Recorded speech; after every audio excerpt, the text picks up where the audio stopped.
En la carne asada del domingo, mi hijo tiró mi bistec al suelo y dijo: ¿Quieres carne? Pues vete a masticarla al asilo, vieja inútil. A la mañana siguiente, hice una maleta y puse la casa en venta. Mi teléfono sonó 28 veces. Me suplicó que no me fuera. Me alegra que estés aquí. Quédate conmigo hasta el final y deja el nombre de tu ciudad en los comentarios. Quiero ver hasta dónde llega esta historia. Mi nombre es Ramona. Tengo 69 años. El domingo pasado, en mi propio patio, en mi propia carne asada, mi hijo tiró mi bistec a la tierra como si yo fuera una perra callejera. ¿Quieres carne? Pues vete a masticarla al asilo, vieja inútil. Esa frase no solo me dolió, rompió algo dentro de mí.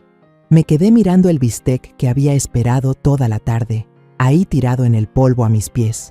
Javier se paró frente a mí con esa cara de amargado y prepotente que se le había endurecido con los años y que yo siempre había justificado. Su esposa, Cristina, soltó una carcajada como si estuviera viendo una comedia de televisión.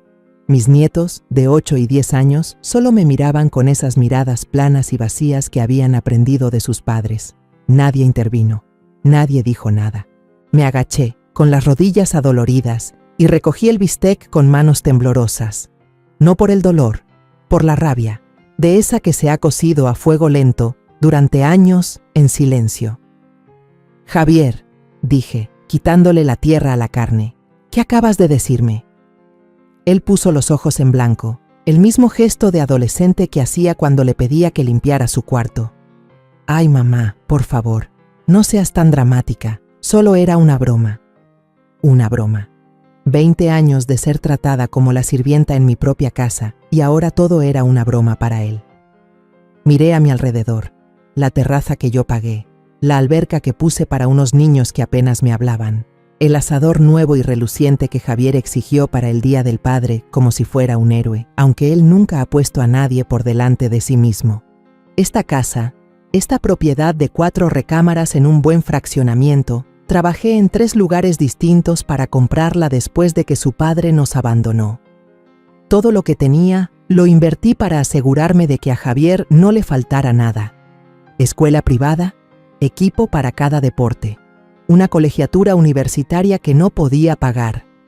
Renuncié a todo, mi tiempo, mi salud, mis sueños, para asegurarme de que él tuviera una oportunidad. Y esto es lo que recibí a cambio. Tráeme otro bistec de la cocina, dijo Javier, dándome la espalda como si yo fuera su empleada. Y ya que estás ahí, trae más cervezas. Me quedé ahí, sosteniendo ese trozo de carne sucio, y algo dentro de mí simplemente se soltó. No explotó, no hizo ruido, se rompió en silencio, como un hilo que finalmente se quiebra tras estar demasiado tiempo tenso.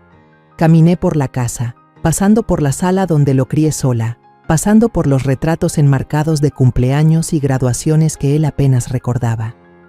En la cocina, tiré el bistec a la basura y miré a mi alrededor, a ese cuarto que durante décadas se había sentido más como una jaula que como un hogar.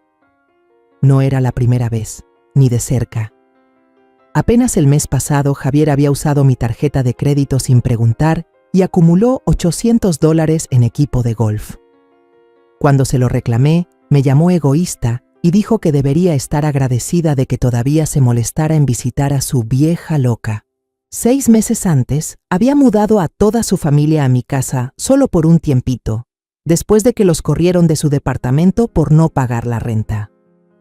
Cristina no perdió el tiempo en reorganizar mis muebles, tirar mis pertenencias y actuar como si yo fuera una simple huésped.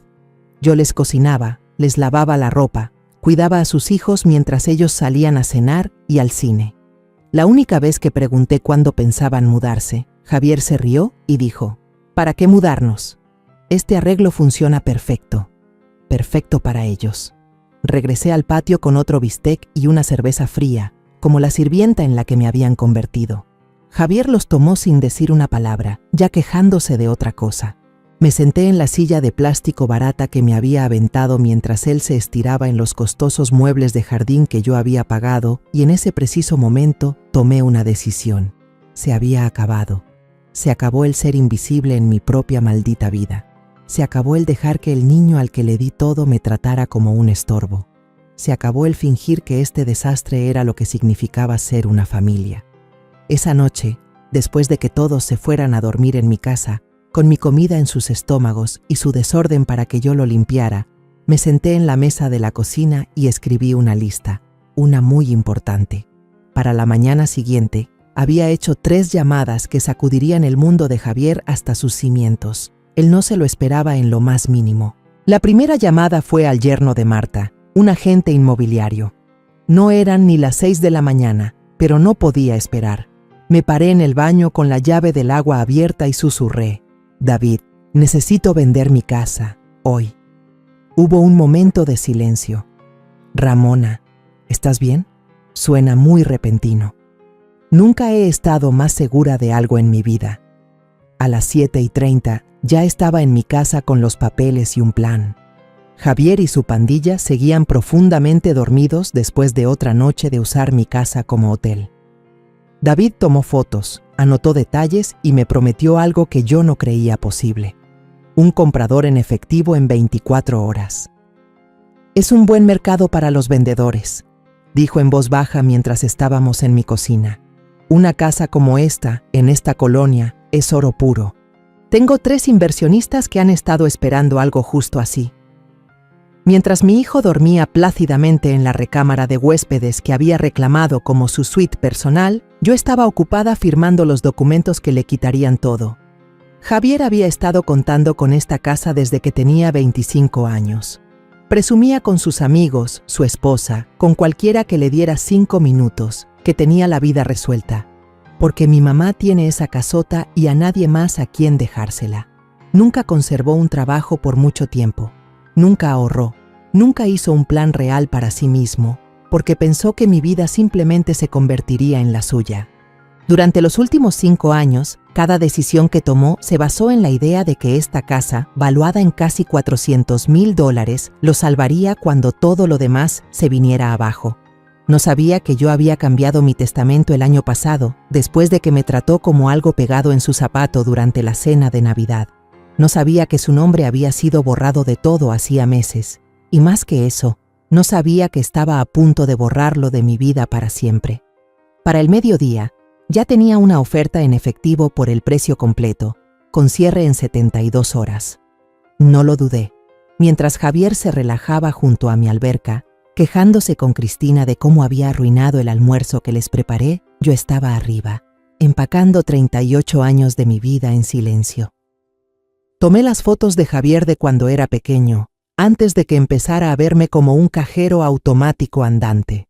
Guardé las joyas de mi madre, los libros de mi padre, guardé la colcha que mi abuela cosió a mano y mi pequeña colección de ángeles de cerámica que había pasado décadas coleccionando.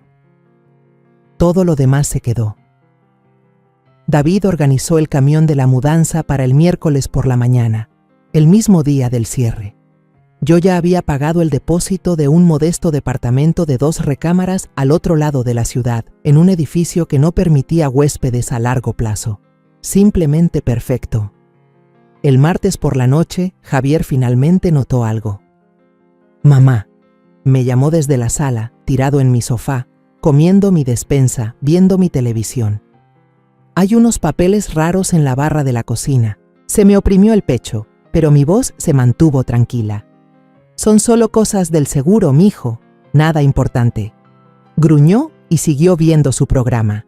Incluso mientras todo su futuro se desmoronaba a su alrededor, no se molestó en mirar más de cerca. Así era Javier en pocas palabras. Daba por hecho que las cosas siempre saldrían bien, porque siempre había sido así, porque yo siempre me aseguraba de que así fuera. El miércoles por la mañana llegó como una Navidad al revés.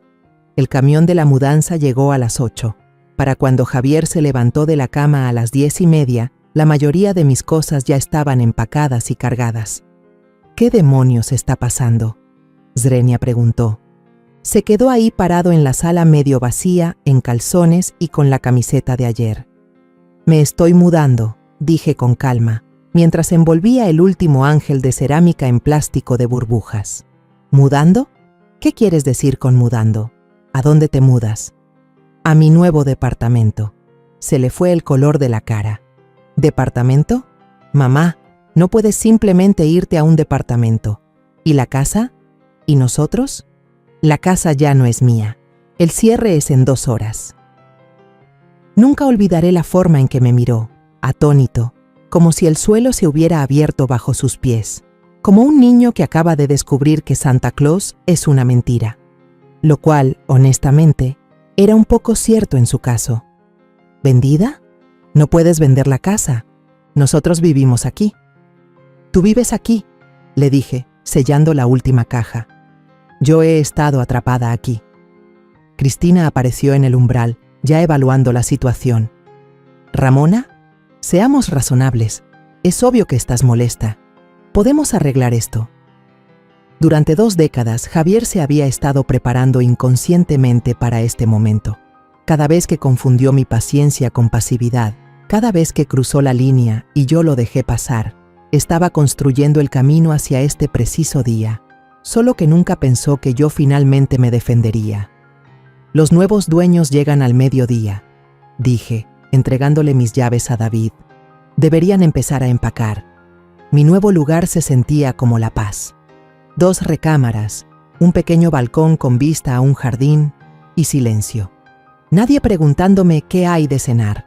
Nadie dejando su porquería para que yo la limpiara. Nadie fingiendo que yo no estaba ahí. Por primera vez en 20 años, comí cuando tuve hambre, no cuando alguien esperaba un plato frente a ellos. El teléfono empezó a sonar a las 6:47 de la tarde. El nombre de Javier iluminó la pantalla. No sentí nada. Ni culpa, ni tristeza, ni siquiera enojo, solo calma. Dejé que sonara. La segunda llamada llegó 15 minutos después, luego otra. Para la hora de dormir, había 8 llamadas perdidas. Dormí mejor que en años. El jueves por la mañana fue un bombardeo total. Mi teléfono no dejaba de vibrar. Cuando finalmente revisé, tenía 12 llamadas perdidas y 7 mensajes de voz. Mamá, devuélveme la llamada. Tenemos que hablar de esta locura. Ese fue el primero, todavía tratando de sonar en control.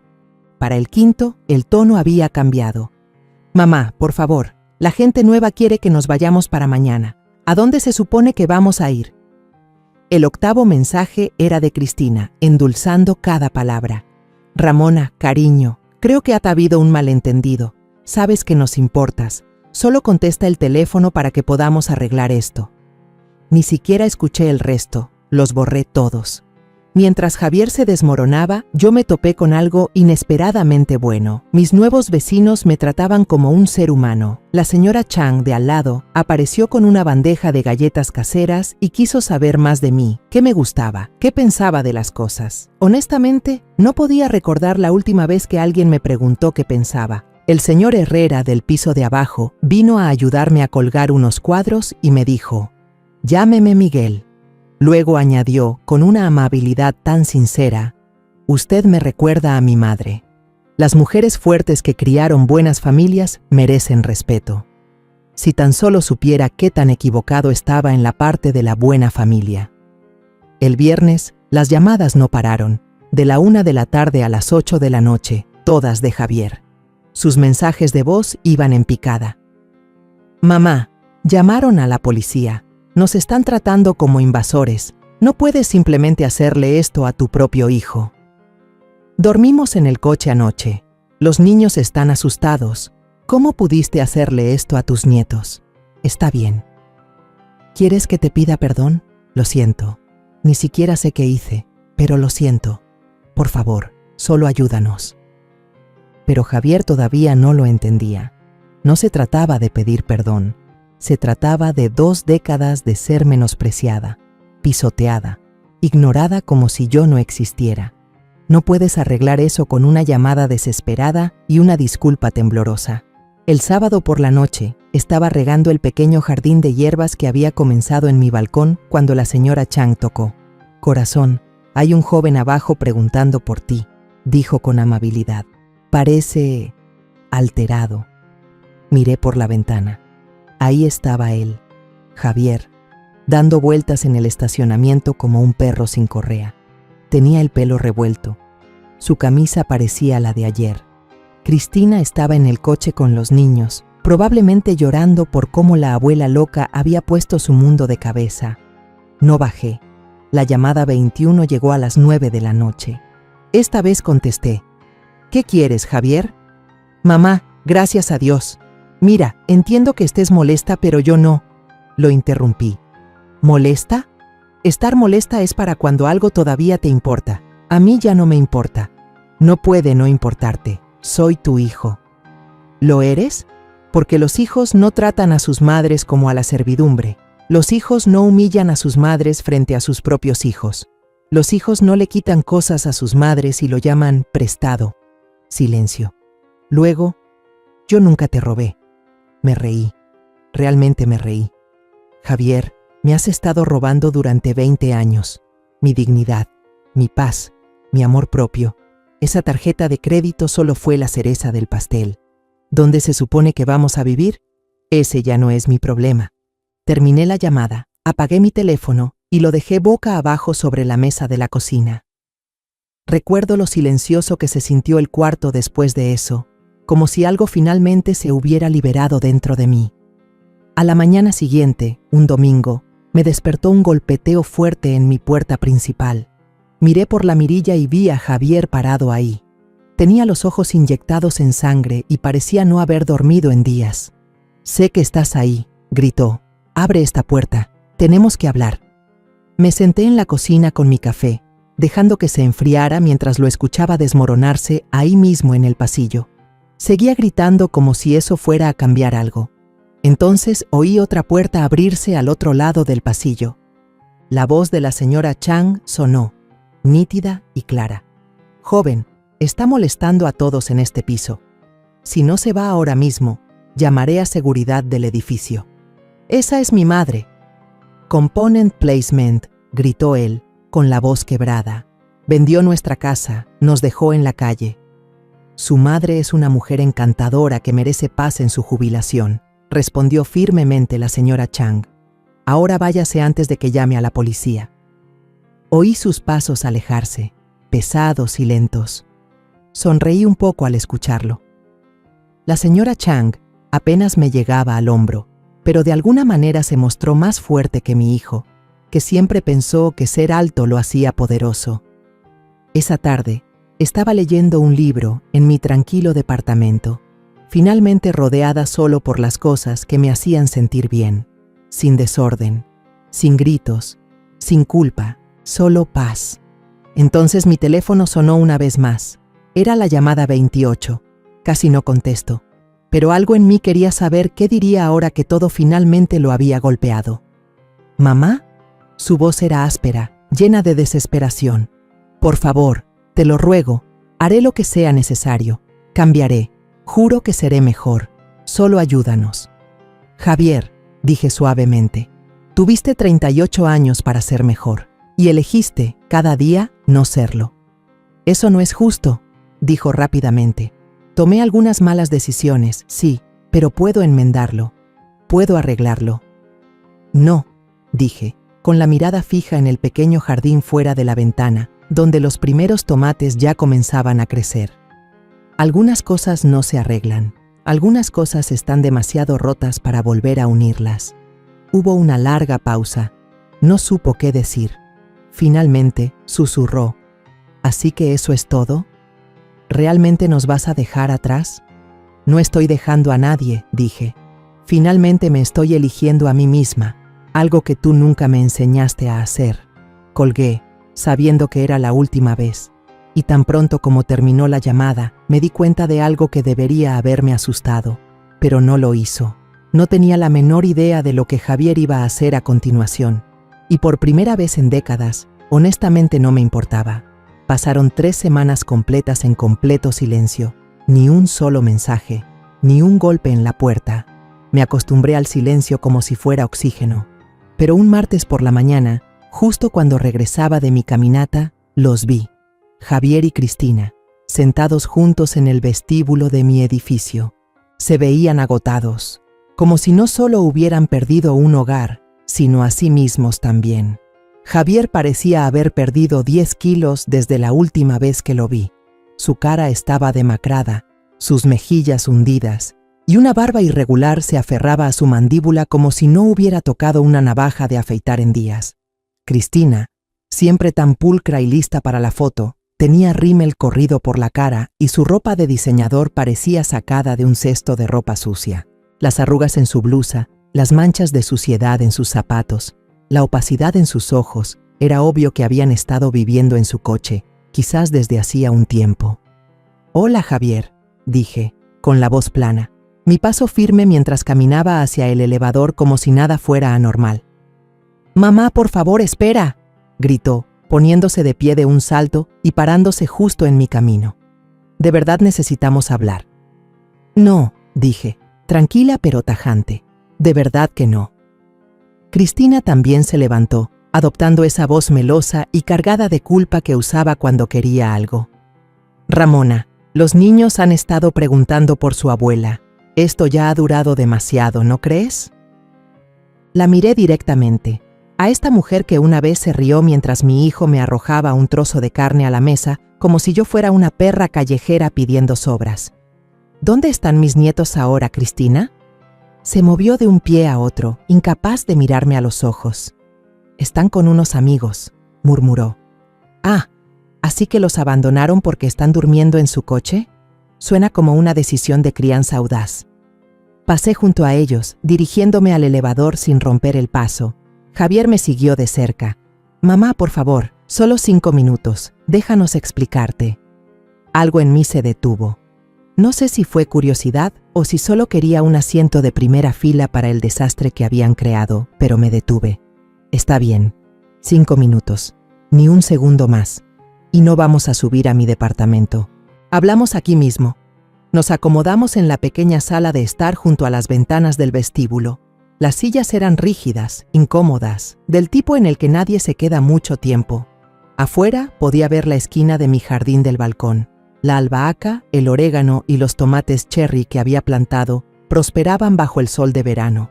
Había estado aprendiendo a cocinar para una persona, y resultó que me gustaba más de lo que pensaba. Javier empezó primero. «Mira, quiero disculparme. Lo que dije en la carne asada estuvo fuera de lugar. Estuvo mal». «¿Qué más?», Zrenia pregunté, sin perder el ritmo. Arrugó la frente. «¿A qué te refieres? Quiero decir, ¿de qué más te arrepientes? Porque si crees que una disculpa por un comentario feo en una carne asada lo arregla todo, entonces no has aprendido una maldita cosa». Cristina intervino, con esa voz falsamente suave todavía en el aire. «Ramona, ahora nos damos cuenta de que quizás no siempre te tratamos como deberíamos». «¿Quizás? ¿No siempre?». Me reí, una risa baja y amarga. «Te mudaste a mi casa, Cristina, y lo primero que hiciste fue empezar a tirar mis cosas en bolsas de basura. Lo llamaste deshacerse del desorden. Luego le dijiste a tus hijos que me llamaran la sirvienta, de broma. Vaciaste mi refrigerador, disparaste mis facturas de servicios y te molestaste cuando te pedí que limpiaras el desastre que hiciste. ¿Te suena?». Su cara se puso roja, la mandíbula tensa. «No es exactamente como lo recuerdo». «¿No?». Me volví hacia Javier. «Tú recuerdas la Navidad, ¿verdad? Cuando tomaste mi tarjeta de crédito sin preguntar y la usaste para comprar los regalos de tus hijos, la usaste por $800 que no tenía porque ya estaba pagando todo en esa casa». Javier bajó la mirada al suelo, moviéndose en su silla. «Te dije que te lo devolvería. Number, prometiste que me lo devolverías. No es lo mismo». Me recliné lentamente, con los brazos cruzados, extrañamente tranquila por primera vez en mucho tiempo. «Déjenme adivinar por qué están aquí. Están en la quiebra. Necesitan un lugar donde quedarse. Necesitan a su madre, otra vez, para sacarlos de un lío en el que ustedes solitos se metieron. Un rescate más». Se miraron el uno al otro como si todo fuera parte del plan. Le atiné. Javier se aclaró la garganta. «Mira, solo necesitamos un poco de apoyo para volver a ponernos de pie», dijo. «Quizás podrías ayudarnos. Digo, quizás hay una manera de que saques un préstamo usando tu nuevo condominio». «Oh», intervino Cristina rápidamente como si hubiera estado esperando su turno. Quizás la gente que compró la casa estaría dispuesta a vendérnosla de nuevo. Podrías preguntar. Estoy segura de que serían comprensivos. Los miré a ambos, dos adultos que nunca en sus vidas han asumido la responsabilidad de nada, ni de una factura, ni de una consecuencia, ni siquiera de sus propias malas decisiones. ¿Tienen idea de lo que hice con el dinero de la venta de esa casa? Zrenia pregunté. Sus ojos se iluminaron como si acabara de abrir una bóveda. Pensaron que el tren del dinero estaba a punto de pasar por su estación de nuevo. Regalé 1/3, dije. Sus sonrisas se desvanecieron tan rápido que fue casi divertido. Específicamente, lo doné a organizaciones sin fines de lucro que protegen y apoyan a personas mayores que son maltratadas, descuidadas o de las que se aprovechan sus propias familias. A Javier se le cayó la boca abierta como si le hubiera dado una bofetada. ¿Regalaste mi herencia? Swing, dijo, atónito. ¿Tu herencia? Me puse de pie, dejando que mi voz se elevara con cada palabra. Javier, no tienes una herencia porque no te la has ganado. Así no funciona esto. La herencia es algo que se deja a los hijos que se preocupan, que están presentes, que respetan a la persona que los crió, no a los vividores que tratan a su madre como si fuera un cajero automático con complejo de culpa. Ese era nuestro dinero. Swing, chilló Cristina, la máscara completamente desaparecida ahora. Crecimos en esa casa, éramos una familia. No, dije fríamente. Ustedes eran huéspedes a largo plazo que nunca pagaron renta e ignoraron las reglas, y ahora son intrusos. Me di la vuelta y caminé hacia el elevador, pero Javier me agarró del brazo. «Mamá, ¿y el resto del dinero?» Me solté del brazo y lo miré directamente a los ojos. ¿El resto? Eso es mío. Tengo 69 años y por primera vez en mi vida voy a gastar mi dinero en mí. ¿En qué? Zrenia. En viajes, buenos restaurantes, libros que de verdad quiero leer. Un sillón cómodo para envejecer donde nadie me levante la voz ni me pida limosna. Apreté el botón del elevador. Todas las cosas que dejé de lado durante las últimas 2 décadas, mientras limpiaba el desorden de 2 adultos hechos y derechos que nunca dijeron gracias. Las puertas se abrieron y entré. Mientras comenzaban a cerrarse, Cristina gritó una última vez, su voz aguda por el pánico. ¿Qué se supone que hagamos ahora? La miré directamente a los ojos, justo cuando las puertas se cerraron. Aprendan a cuidarse solos. Arriba, preparé té, salí al balcón y me senté para el primer momento de tranquilidad que había tenido en años. El teléfono sonó 2 veces. Lo dejé sonar. Desde la ventana del segundo piso podía verlos abajo en el estacionamiento, gritándose el uno al otro. Sus voces subían, resonando en las paredes, esparciendo pedazos de su juego de culpas en el aire de la tarde. «Todo esto es tu culpa», gritaba Cristina, su voz lo suficientemente aguda como para cortar el yeso. «Tú dijiste que no se atrevería a hacerlo». «Se le zafó un tornillo», replicó Javier, su tono defensivo, casi en pánico. «Ya se le pasará, tiene que pasársele». Pero yo sabía que no era así. No se me iba a pasar, no esta vez. Por primera vez en mi vida adulta, estaba exactamente donde quería estar, haciendo las cosas a mi manera, respirando un aire que no cargaba con el peso de las necesidades de otra persona. Finalmente estaba sumergiéndome en libros que había apilado en estantes durante años pero que nunca toqué, cocinando platillos que solía ver en la televisión sin intención de probar, y caminando tanto y tan lejos como quería sin mirar el reloj ni pensar a qué hora tenía que estar la cena en la mesa. Más tarde esa noche, hubo un suave golpe en la puerta. La señora Chang estaba allí sosteniendo un recipiente con sopa, todavía caliente, todavía humeante. «Vi a esa gente molestándote antes», dijo en voz baja, su expresión amable. «¿Eran asuntos de familia?» «Solían serlo», respondí, aceptando la sopa con ambas manos. «Ya no son tu problema», dijo, casi con orgullo. «Qué bueno, la vida es demasiado corta para dejar que la gente te robe la paz, incluso cuando comparten tu sangre». Mientras su sopa se calentaba en la estufa, esa verdad se asentó profundamente. Esta mujer alguien que solo me conocía desde hacía 3 semanas, me había mostrado más cuidado, más consideración, más decencia humana genuina de la que mi propio hijo había logrado en décadas. Quizás la sangre no significaba lo que siempre decíamos que significaba. Quizás nunca lo había hecho. Quizás la verdadera familia no se trataba del ADN, sino de quien respeta tus límites y te deja estar en paz. Esa noche dormí sin despertarme, sin el dolor habitual en mi pecho, sabiendo que el mañana llegaría en silencio y no tendría que prepararme para ello. Javier tendría que descubrir cómo enfrentar un día sin mí por primera vez en su vida. Pasaron 2 meses completos sin rastro de él. Empecé a creer, con cautela, que tal vez finalmente se había rendido, que tal vez había aceptado que esta vez iba en serio. Estaba equivocada. Comenzó con una carta, no un mensaje, no un correo de voz, una carta real, escrita a mano, el papel doblado cuidadosamente, deslizado por debajo de mi puerta como algo de otra década. Javier nunca me había escrito una carta en toda su vida, ni una sola vez. Querida mamá, comenzaba, he tenido tiempo para pensar y ahora me doy cuenta de lo mal que te traté. Quería arreglarlo, lo sentía, decía, de verdad lo sentía. La carta se extendía por 3 páginas, todas llenas de disculpas, confesiones, promesas de cambiar. Dijo que había conseguido un trabajo estable. Dijo que él y Cristina estaban en terapia. Dijo que se habían mudado a un lugar más pequeño y que finalmente estaban aprendiendo a vivir como adultos. Dijo que los niños preguntaban por mí todos los días. Dijo que extrañaban a su abuela y no entendían por qué me había ido. Era elocuente, sentida, del tipo de cosas que podrían engañar a alguien que no lo hubiera criado. Pero yo sí lo había hecho. Yo sabía que no era así. Javier no hacía cosas difíciles, no asumía responsabilidades. Esa carta no era un avance, era una actuación, una estrategia, y algo en ella tenía las huellas de Cristina por todas partes. Aún así, tenía curiosidad.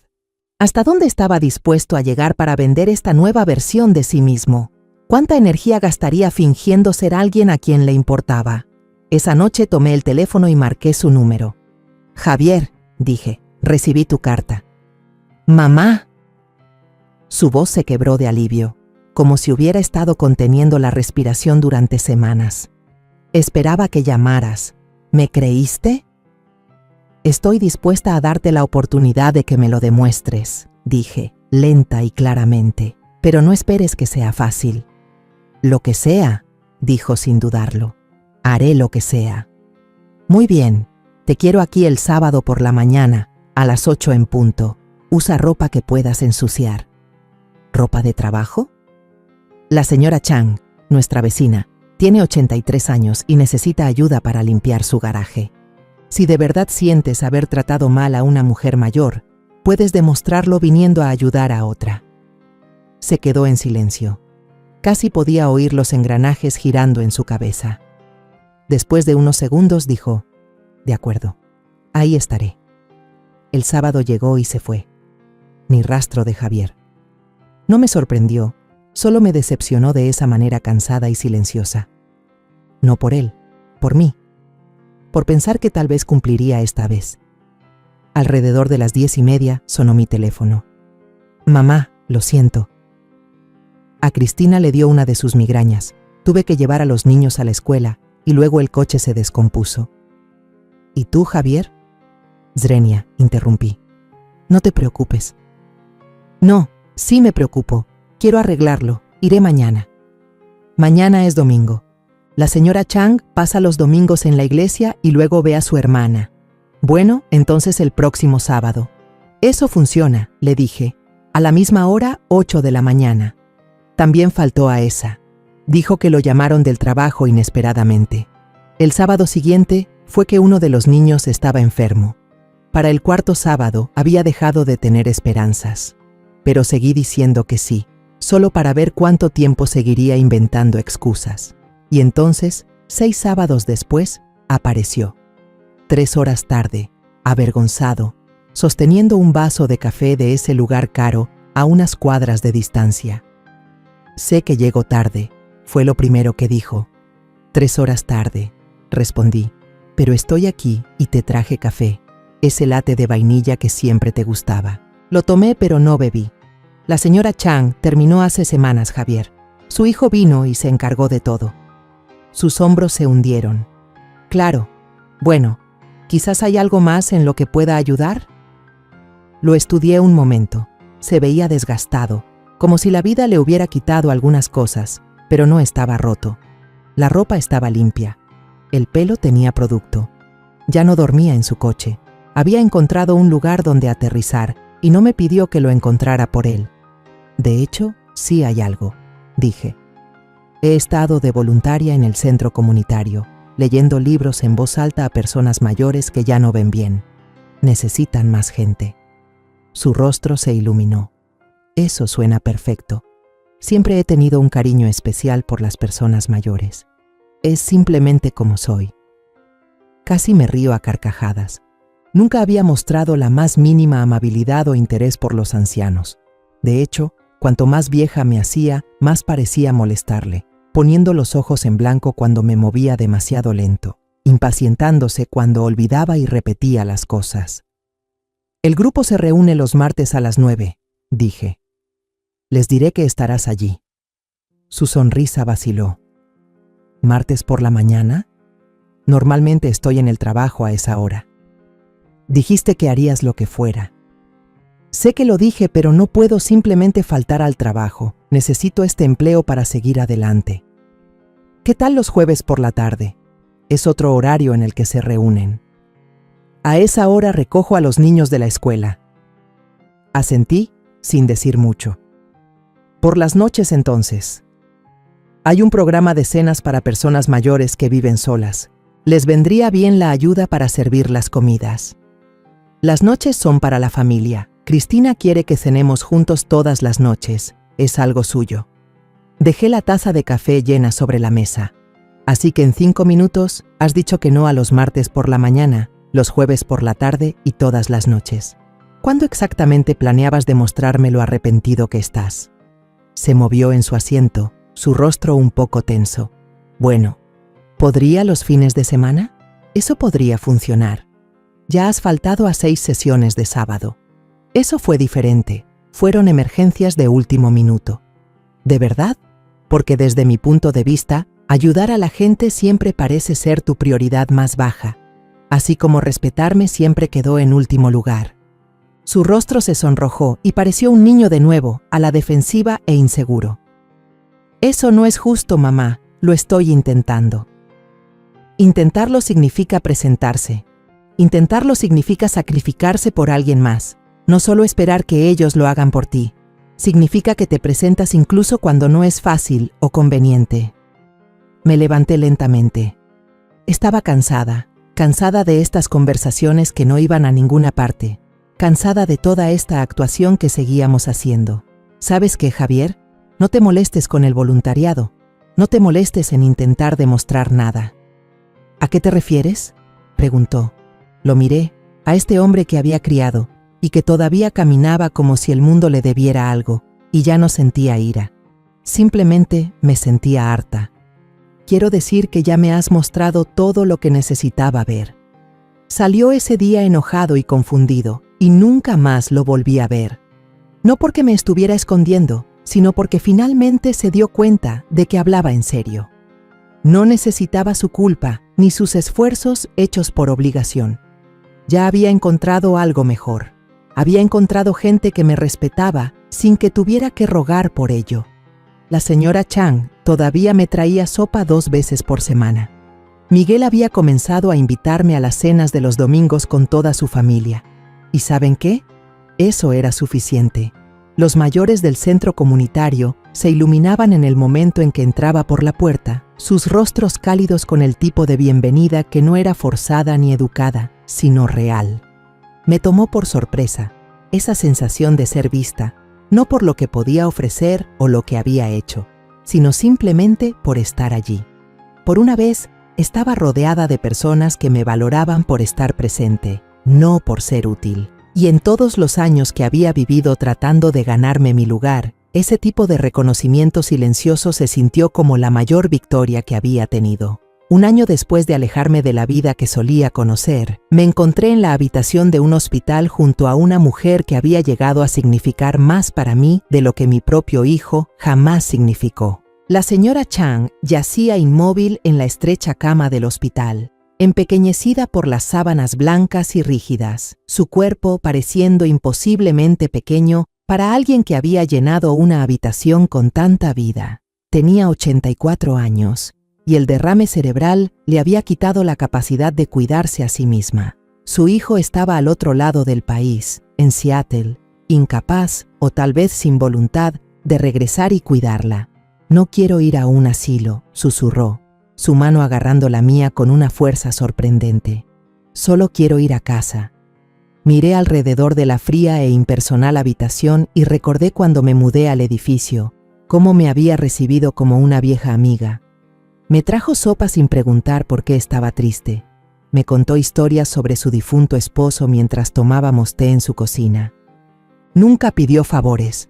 Nunca esperó nada más que amistad a cambio. ¿Y si no tuvieras que hacerlo? Zrenia, dije, manteniendo la voz baja.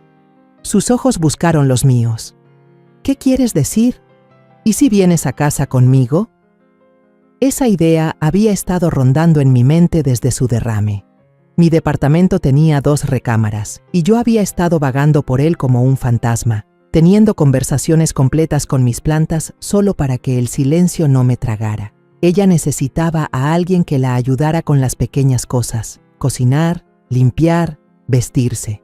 Yo necesitaba a alguien que me viera, que no midiera mi valor en dólares o favores. Ramona, no podría pedirte eso. No lo estás pidiendo, te lo estoy ofreciendo. 2 semanas después, la señora Chang se mudó a mi cuarto de huéspedes. Organicé sus medicamentos, la llevé a cada cita de terapia, me aseguré de que comiera adecuadamente. A cambio, ella trajo calidez de nuevo a mi espacio. Contó historias que me hicieron reír hasta llorar. Me enseñó a hacer dumplings mejores que cualquiera que hubiera pedido. Nunca se sintió como una carga. Se sintió como si me hubieran dado algo que no sabía que necesitaba. El cambio en nuestras vidas fue increíble. En medio año, la señora Chang había recuperado la mayor parte de su independencia. Podía moverse más fácilmente, manejar su propia rutina, y descubrí que cuidar a alguien que me respetaba y apreciaba no se sentía como ser drenada, se sentía como ser llenada. La familia de Miguel me acogió como si fuera una de ellos.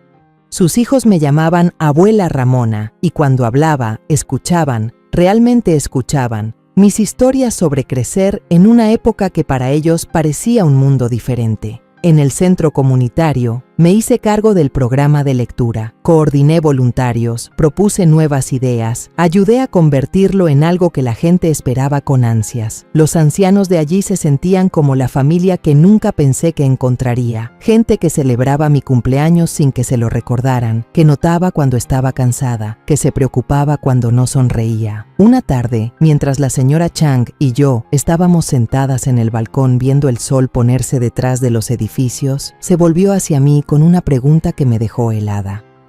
¿Alguna vez extrañas tu antigua vida? Lo pensé por un momento. Lo que extrañaba no era la vida que tenía, era la vida que una vez imaginé que podría haber tenido. Extrañaba al hijo que pensé que estaba criando, no al que realmente crié. ¿Algún arrepentimiento? Solo uno, dije, haber esperado tanto tiempo para ponerme a mí misma en primer lugar. Fue entonces cuando lo vi. Al otro lado de la calle, medio escondido detrás de un árbol, estaba Javier. Había estado apareciendo de vez en cuando en los últimos meses, nunca acercándose a mí, solo parado allí, observando. Al principio me inquietaba. Ahora, solo me daba lástima.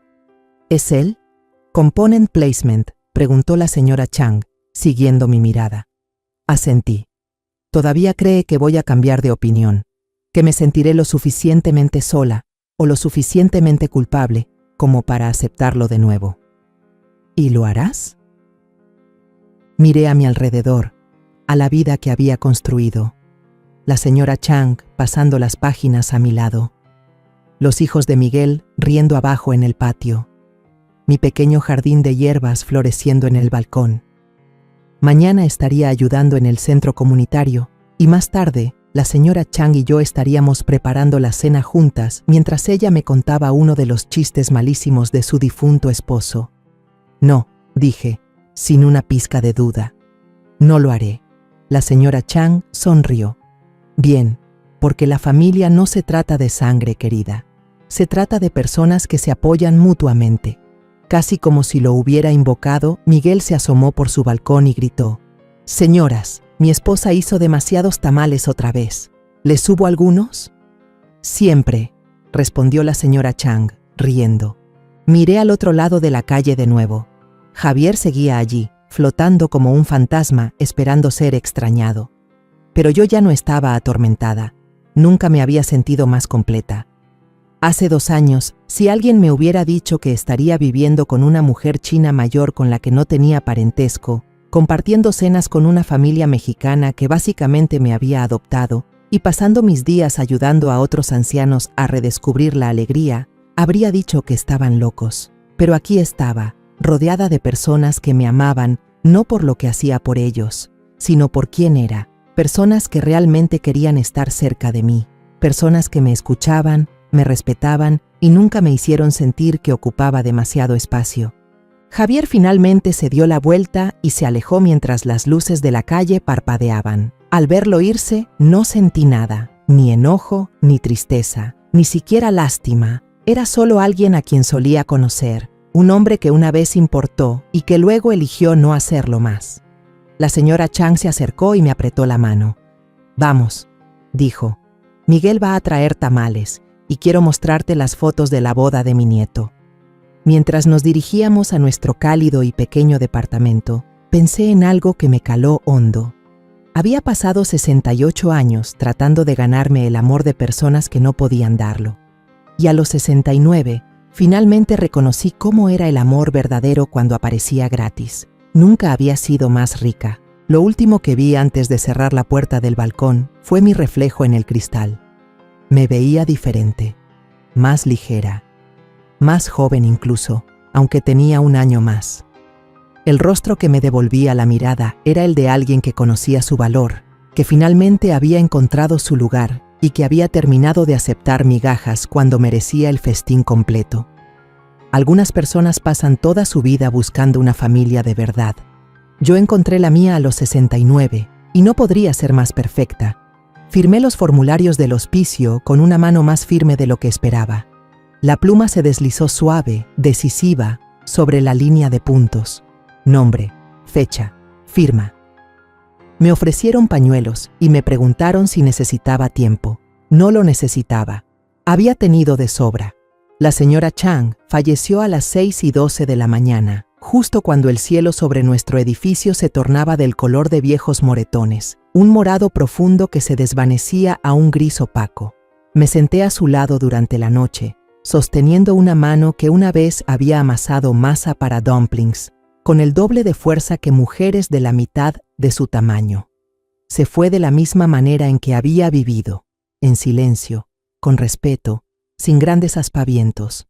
Eso fue hace 3 semanas, y sus zapatos todavía están junto a la puerta principal como si fuera a volver de la tienda en cualquier momento.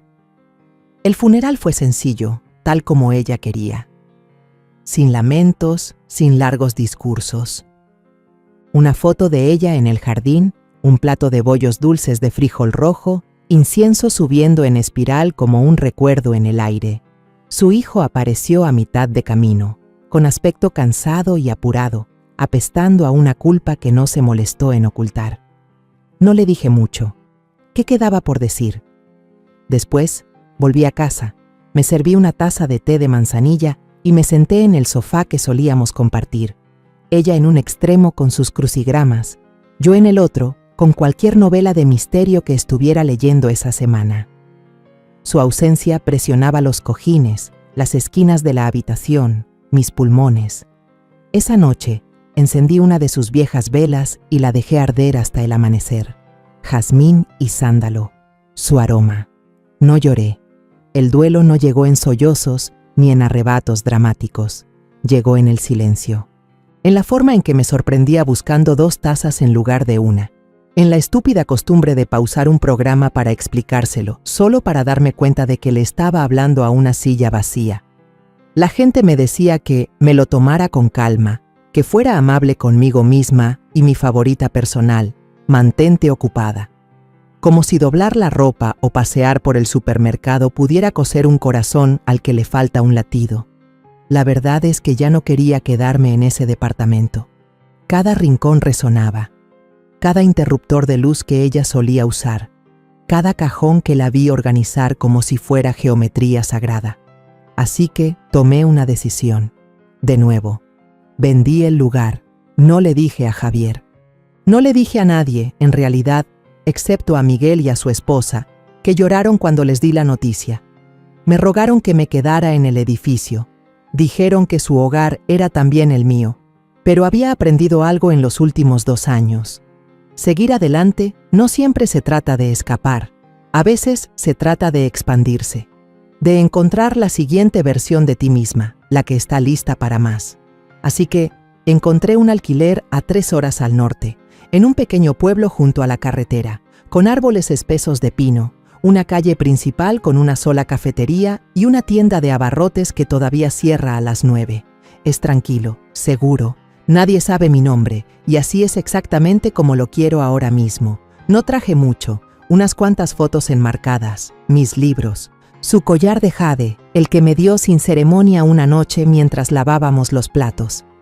Eres familia, había dicho, secándose las manos con un trapo de cocina gastado y suave como la franela. Y la familia se cuida mutuamente. Lo he usado todos los días desde entonces. En mi segunda mañana en el nuevo lugar, caminé a la cafetería, no una cadena, solo un mostrador y un chico con medio bigote y demasiada confianza. Pedí un café negro y me senté cerca de la ventana, observando cómo el pueblo somnoliento se despertaba. Al otro lado de la calle, un anciano barría la acera frente a su ferretería como si se preparara para la realeza. Una joven madre hacía malabares con su niño pequeño y una bolsa de compras mientras su coche le pitaba con enojo. La vida, simplemente sucediendo. Se sintió bien observarla sin necesidad de ser parte de ella. Disculpe, ¿está ocupado este asiento? La voz era áspera, como grava arrastrada sobre el linóleo. Levanté la vista y vi a una mujer de mi edad, quizás mayor. El pelo teñido de ese tipo de rojo con el que nadie nace, una sonrisa que parecía que había que ganársela. Ya no, dije, señalando la silla vacía frente a mí. Se presentó como Leonor, dijo que dirigía la librería a 2 cuadras de distancia. Hablamos durante casi 1 hora, de nada, de todo. Y cuando se enteró de que me acababa de mudar, no preguntó de dónde venía ni por qué me fui. Solo dijo, qué bueno, necesitamos más mujeres que sepan cosas por aquí. Al día siguiente me encontré en su tienda. Pasillos estrechos, libros apilados hasta el techo, un gato atigrado dormido en el mostrador como si fuera el dueño del lugar. Leonor me entregó una novela y dijo, «Esta te va a encantar. Una mujer quema su vida y empieza de nuevo». Me reí. Suena familiar. Para el final de la semana, la estaba ayudando a clasificar donaciones en la trastienda. No porque lo necesitara, porque quería. No había sentido eso en años. Hay algo extraño en empezar de nuevo a los 70. La gente te trata como si se supusiera que estás desacelerando, como si las grandes decisiones ya hubieran quedado atrás, como si debieras encogerte en tu vida, no hacerla crecer. Pero no es así como se siente. Se siente como si finalmente estuviera respirando desde la parte correcta de mi pecho. Todavía recibo alguna llamada ocasional de Javier. Dejé de contestar después de la 3ª. Sus mensajes de voz son siempre una variación de la misma línea. He cambiado, mamá. Dame una oportunidad más. Quizás lo ha hecho, quizás no. No importa. Ese capítulo está cerrado. A veces, tarde en la noche, me pregunto qué habría pasado si me hubiera quedado. Si me hubiera tragado mi orgullo una vez más. Si hubiera seguido siendo la buena madre, sirviendo platos a gente que nunca me miraba a los ojos. Me pregunto qué tipo de mujer sería ahora. Luego me preparo una taza de té. Me siento en mi pequeño porche con una manta sobre los hombros y recuerdo lo más importante que he aprendido en todos estos años. No puedes construir la paz para otras personas y esperar que te la devuelvan. Tienes que tomarla, reclamarla, protegerla. Y eso es exactamente lo que pienso seguir haciendo. El sobre no tenía remitente, solo mi nombre, escrito con una caligrafía descuidada y familiar, como si el escritor no pudiera decidir si quería que lo abriera o lo quemara. Lo encontré metido entre los folletos de cupones semanales y una carta de caridad a la que no recordaba haberme suscrito. El papel era rígido, caro, del tipo que Javier nunca habría pensado en comprar para sí mismo. Me quedé en la cocina durante 5 minutos completos antes de abrirlo. No era una carta. No esta vez. Era una invitación. Está usted invitada a asistir al bautizo de Jimena Sofía González. Domingo, 11 de la mañana, Iglesia de la Primera Comunidad. Al final, garabateado con pluma, nos gustaría que vinieras. Te extrañamos, por favor. Firmado, no por Javier, no por Cristina, sino por la nieta mayor, Sofía, la que solía poner los ojos en blanco cuando yo hablaba, la que una vez me llamó la vieja rara con reglas. Me quedé allí durante mucho tiempo. La tetera se había enfriado hacía rato. Afuera, el viento barría el polvo por los escalones del porche y los pinos crujían como huesos doloridos. No lloré, tampoco la tiré. No se lo dije a Leonor, no se lo dije a Miguel. Me lo guardé para mí, como una vergüenza secreta, sin saber qué significaba que siquiera hubiera considerado ir. Pero para el sábado por la noche ya había preparado mi ropa. Pantalones de vestir, una blusa que la señora Chang una vez elogió. No era ropa de iglesia, en realidad, pero era respetuosa. El tipo de atuendo que usas cuando quieres presentarte, pero no quedarte. A las 10:50 de la mañana, estacioné en la esquina más alejada del estacionamiento de la iglesia. No entré de inmediato, solo me senté con el motor apagado, las manos aferradas al volante, como si estuviera a punto de conducir por un precipicio. Las puertas estaban abiertas de par en par, ujieres con corbata sosteniendo pequeños programas y sonrisas que habían practicado toda la mañana. Cuando atravesé las puertas dobles, me golpeó un olor a cera para madera, a perfume, a algo artificial. El coro tarareaba, con voces suaves, los ojos cerrados en una reverencia practicada. Javier estaba en la segunda fila, también Cristina. Sus hijos, Sofía y Mateo, parecían mayores, más conscientes. Sofía me vio primero. Sus ojos se abrieron de par en par, luego se suavizaron. Le dio un codazo a su padre. Javier se giró. Me preparé. Se levantó, lentamente, sin gran espectáculo. Solo se levantó y caminó hacia mí sin nada de la vieja arrogancia, sin nada del encanto practicado. Solo un hombre que había perdido algo y finalmente lo sabía. Gracias por venir, dijo. Su voz no era desesperada, no era petulante, solo tranquila, humana. Le di un pequeño asentimiento. Tu hija me lo pidió. Pensé que lo menos que podía hacer era respetar eso. Se hizo a un lado para dejarme pasar, pero no tomé el asiento que me ofreció. Me deslicé en la última fila, sola, cerca de la puerta. No estaba allí para reuniones, estaba allí para ver, para ser testigo. La bebé era dulce, mejillas suaves, pequeños puños cerrados como si se aferrara a algo invisible. Durante los votos, Cristina se dio la vuelta. Hicimos contacto visual. Se veía cansada de una manera diferente, menos arreglada, más honesta, sin sonrisa, sin lágrimas, solo un asentimiento, lento y solemne. Eso fue suficiente. Después de la ceremonia, me escabullí antes de la recepción. No necesitaba pastel, no necesitaba abrazos ni fotos. Había visto lo que vine a ver, que estaban sobreviviendo sin mí, que tal vez, solo tal vez, estaban empezando a aprender a ser personas sin necesidad de tomar pedazos de alguien más.